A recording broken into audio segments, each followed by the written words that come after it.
Hey everyone, this is Fady. Welcome to the Fady Show. Get ready because today we've got a baby daddy bombshell that's rocking the Kyle Richards family. A foreclosure fight that just took a wild new turn. A major update on Kim Zolciak and Kroy Biermann's son, KJ Biermann, better known as KJ. An unaired Valley moment that's got fans rethinking an entire friendship. And a housewife's feud that's roaring back to life right before a brand new season. Stick around because the biggest reveal of the day is coming up first, and trust me, you do not want to miss how it all went down. Let's start with the story everyone's talking about. First up, a newly released police report has provided more information about the allegations that led to the arrest of Kim Zolciak and Kroy Biermann's son, Kroy Jagger Biermann, better known as KJ, while his attorney is publicly insisting that KJ is innocent. And now, some past comments from Kroy's half-sister Ariana Biermann are also resurfacing because of everything happening with the family. So let's start with what the police report says.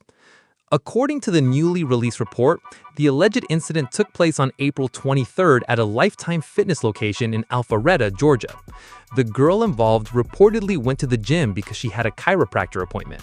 When she discovered that her chiropractor was not there that day, she decided to work out instead. While she was at the gym cafe, she reportedly saw KJ, who she knew from high school.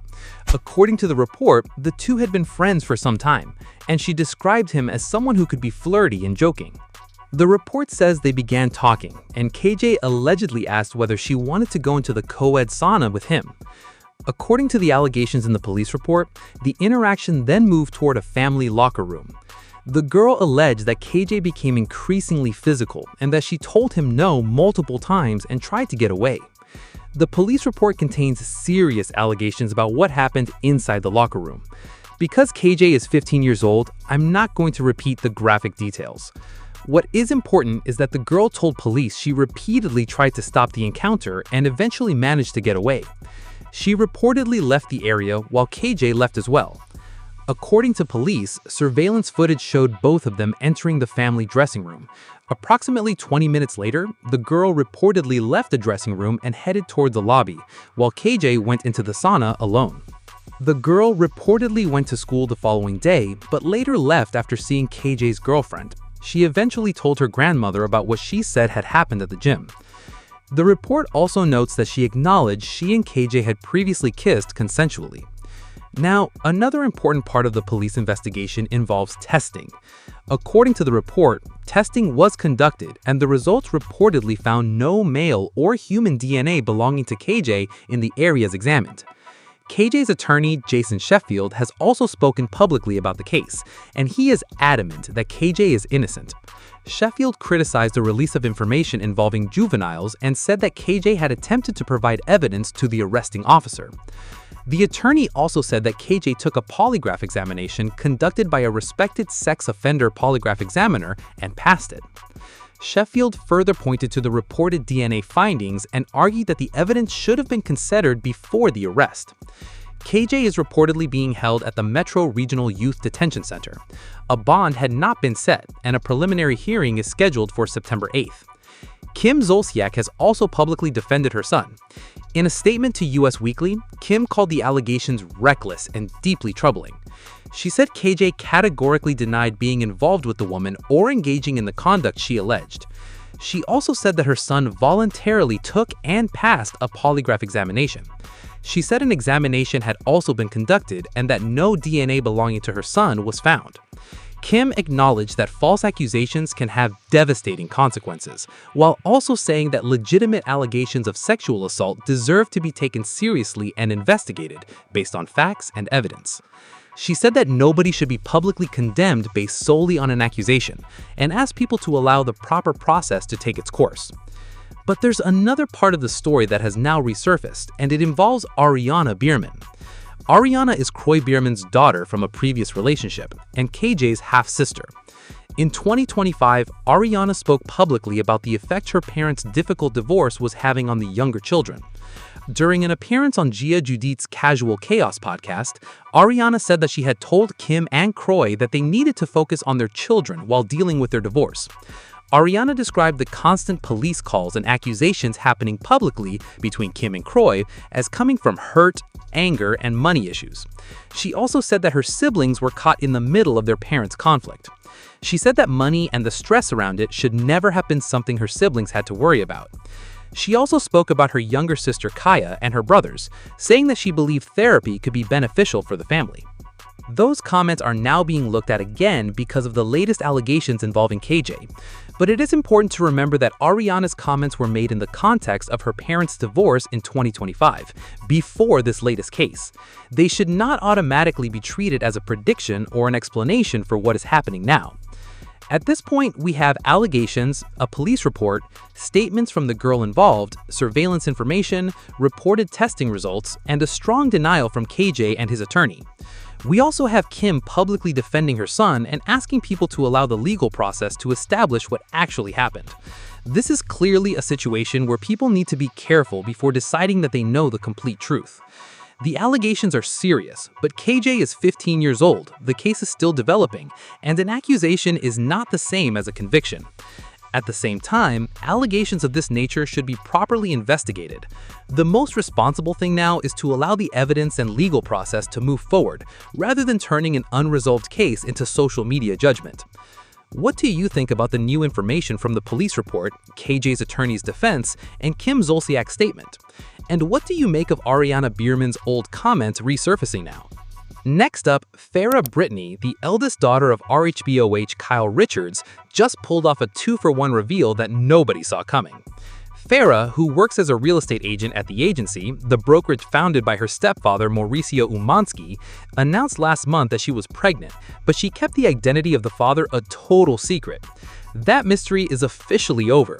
In a gender reveal video posted to Instagram, Farrah confirmed that her Buying Beverly Hills co-star, Zach Goldsmith, is the father of her baby. The caption said it all. Zach Goldsmith and I are having a, and there he was, sitting right beside her. Farrah's sister Sophie documented the whole buildup, pink and blue balloons, a fancy Hermes gift, even matching cat collars for the family cat, all before the big moment. When the results came in, it's a boy. Farrah and Zach turned to each other and shared an emotional embrace as the whole family celebrated around them, including Kyle herself, who is now getting ready to become a first-time grandmother. Zach works at the agency alongside Farrah and appeared on Buying Beverly Hills as one of the agents, so fans of the Netflix show already knew his face well. There had been chatter for a while that the two had a connection. One of their castmates was even caught on camera saying they noticed Zach being flirty with Farrah, but this is the first time either of them has confirmed anything publicly. It looks like this gender reveal doubled as their official coming out as a couple. Next up, some old drama is heating back up just as a brand new housewife is getting ready to make her debut. Tracy Tutor, who fans know from Million Dollar Listing Los Angeles, just confirmed she's officially joining the cast of RHBOH for season 16. But here's the thing. Tracy already has history with one specific housewife, and it is not friendly history. Back in 2025, Tracy went on Jeff Levis's radio show and accused Dorit Kemsley of not paying her glam team. "She's got my people, yet she likes to throw shade and call me a tacky woman," Tracy said at the time, claiming Dorit owed several people money, including her hairstylist and makeup artist. Dorit responded on Watch What Happens Live, calling the whole thing hysterical. Now that Tracy's officially walking into the RHBOH group as a full cast member, that old beef is resurfacing right on schedule. Tracy does have strong ties to the group already. She's close to Mauricio Umansky and knows several of the women. But she's already hinted she's likely to get into some trouble this season.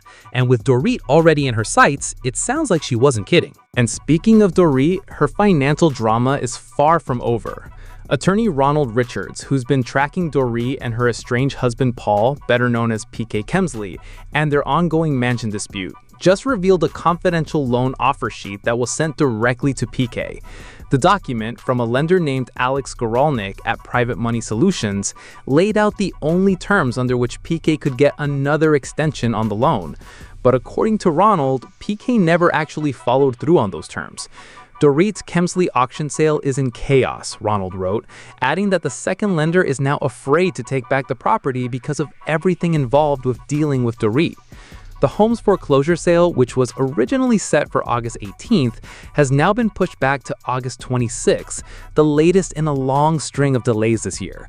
Ronald has been pretty blunt in his commentary throughout, at one point saying the monthly debt service on the house is a staggering $40,000 a month, and questioning why PK would keep taking on more financial risk to save a property that's tangled up in a suspended LLC. Whether this loan offer actually saves the house or just delays the inevitable one more time is still very much in the air. Let's lighten things up a little with some ultimate girls trip tea straight from Porsha Williams. In a new interview, Porsha named the co-star who annoyed her the most during filming, and it was Luann de Lesseps. Porsha said, "I didn't expect that because Luann is a fun girl like me," before revealing that their dynamic ended up needing a little friction to get interesting. On the flip side, Porsha gave major credit to Vicki, calling her the season's most improved cast member. "I knew she was going to act like she wasn't going to be there, but she had a mid-season change.